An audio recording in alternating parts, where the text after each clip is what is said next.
नमस्कार। हमारे ज्योतिष चैनल पर ज्योतिष प्रेमियों का स्वागत है, अभिनंदन है, श्री चंदन है। आज हमने एक नया टॉपिक लिया है कि हथेली पर जो हमारी अंगुलियों के ऊपर निशान है, जिसे हम प्रातः स्मरण में कराग्रे वस्ते लक्ष्मी कहते हैं, यानी हमारे उंगलियों के प्रथम पर्व पर लक्ष्मी का वास होता है। हम जानते हैं कि लक्ष्मी का प्रतीक है शंख, सीप, और विष्णु का प्रतीक है चक्र। और विष्णु हमारे पालक हैं, लक्ष्मी पालन करता जो विष्णु हैं उनको सहायता करती हैं धन संपदा से, यानी पोषण के लिए धन की आवश्यकता है।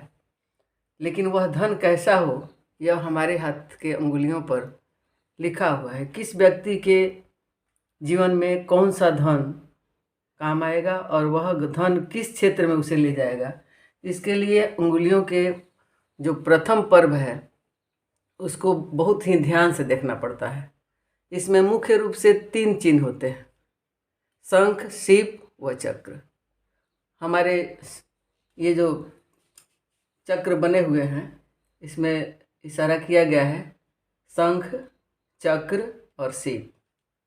तीनों को ध्यान से देख लेंगे। ये रेखाएं बहुत सूक्ष्म होती है, नंगी आंखों से देखना थोड़ा कष्टमय होता है, लेकिन ध्यान देने पर आ जाएगा। सबसे पहले हम अंगूठे पर जो निशान होता है उस पर ध्यान देंगे।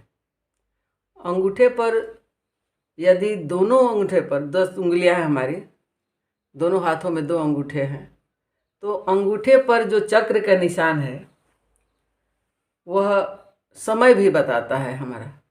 यदि किसी व्यक्ति के दोनों अंगूठे के प्रथम पर्व पर चक्र का निशान है और वह उसका यदि जन्म दिन में हुआ है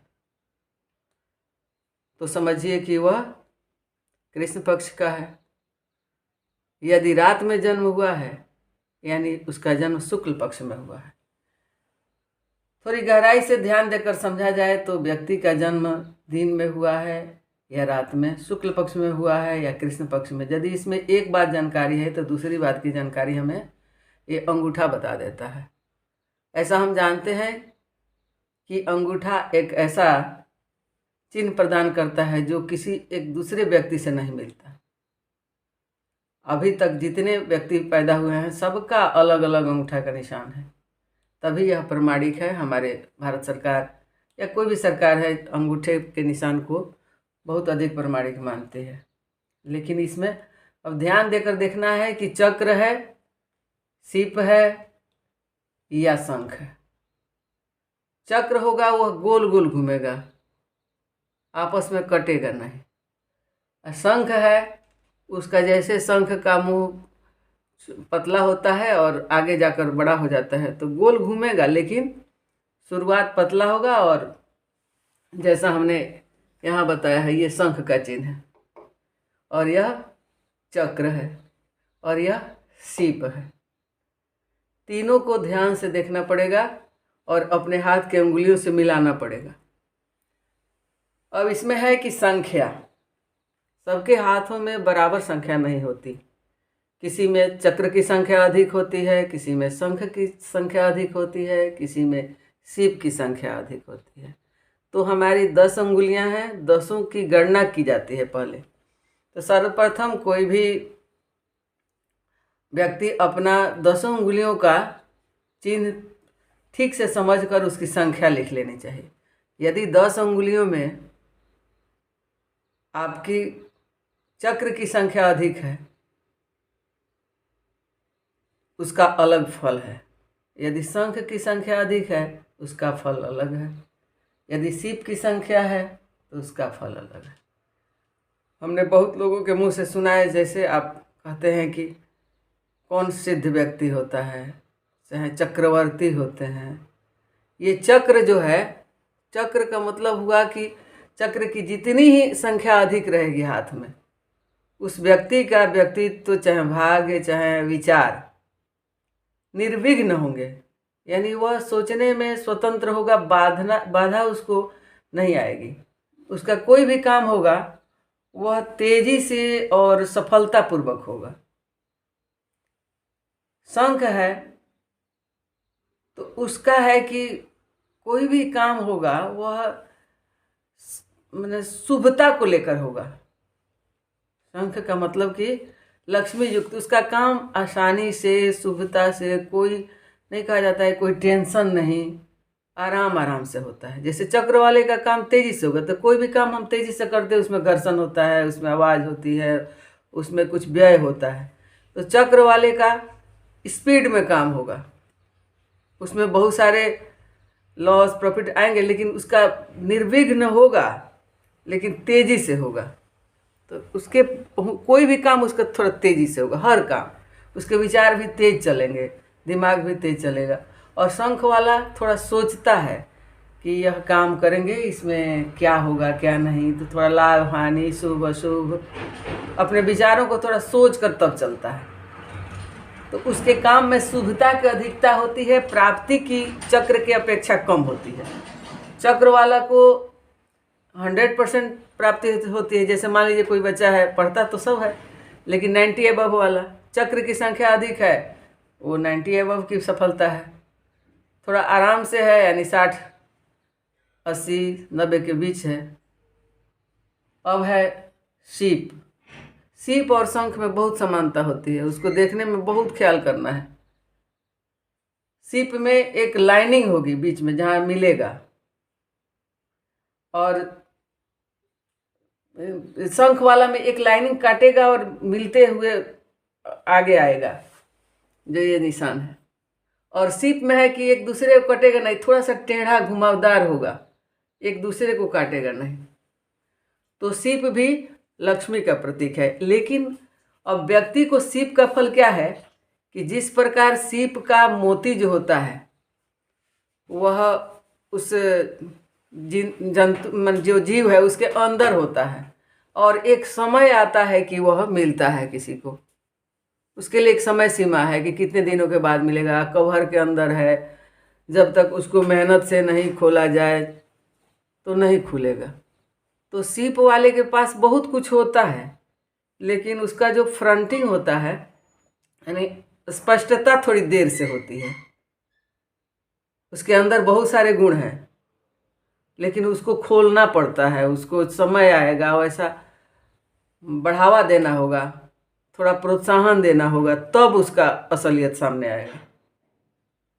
तो सीप भी लक्ष्मी का प्रतीक है, शंख भी है, और चक्र तो है ही विष्णु का प्रतीक। लेकिन अंतर है कि व्यक्ति के व्यक्तित्व में कौन सा अधिक है। ऐसे तो लगभग तीनों कितने लोगों के हाथ में होते हैं, और यदि 10 चक्र है, 10 उंगलियों पर चक्र है, तो वह व्यक्ति बहुत शीघ्रता से सारे सुख वैभव को प्राप्त करके अंत में वो सिद्धस्थ हो जाता है, यानी वह मोक्ष प्राप्त कर लेता है। तो उसको सारे काम निर्विघ्न होते हैं, जल्दी होते हैं, और उसके विचार भी पूर्ण हो जाते हैं। मतलब उसके अंदर कोई लालसा, जिज्ञासा और प्राप्त करने की इच्छा नहीं होती है। तेजी से प्राप्त करेगा, सब कुछ प्राप्त करेगा, लास्ट में उसको वैराग्य के तरफ ध्यान चला जाता है, यानी वो एकदम सिद्ध हो जाता है। अब शंख है, तो शंख की संख्या यदि अधिक है तो वह व्यक्ति आजीवन संपन्न रहेगा। उसके साथ रहने वाले, उसके आसपास रहने वाले, उससे जो रिलेटेड होंगे, रिश्तेदार होंगे, उसके प्रभाव से उनमें भी शुभता आएगी, और वह शुभता से युक्त सुख प्राप्त करेगा। यानी उसके घर में अमंगल अधिक नहीं होंगे, बहुत कम होंगे, अमंगल नहीं होंगे। कोई भी जो प्राप्त हो गया वो फिर घटेगा नहीं, यानी उसको धीरे धीरे सफलता मिलेगी, लेकिन ऐसा नहीं है कि मिलकर उससे कुछ छीन जाए। आराम से मिलेगा, सब बना रहेगा, सब कुछ सकुशल रहेगा। अब सीप में है कि है उसके पास सब कुछ, लेकिन जब तक उसको समय नहीं आएगा, जब तक उस पर कोई दबाव नहीं पड़ेगा, तब तक उसके गुण छुपे रहेंगे। तो कुल मिलाकर हम अंगुलियों के प्रथम पर्व पर ध्यान देकर, उसके आकार प्रकार पर ध्यान देकर, संख्या पर भी ध्यान देंगे कि कौन सी जो चिन्ह है कौन सा अधिक है। अधिक के अनुसार फलादेश किया जाता है।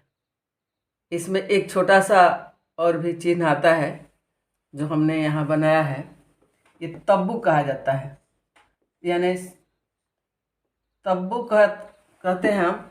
ये टेंट टाइप का जो होता है, छावनी में जो गिराया जाता है, वैसे होता है त्रिकोण। यह भी एक चिन्ह है।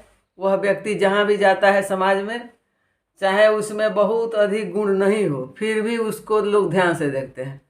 वो एक क्या कहा जाए, आकर्षण का केंद्र बना रहता है। वह बहुत चीज़ नहीं प्राप्त करता है जीवन में, लेकिन चर्चित रहता है।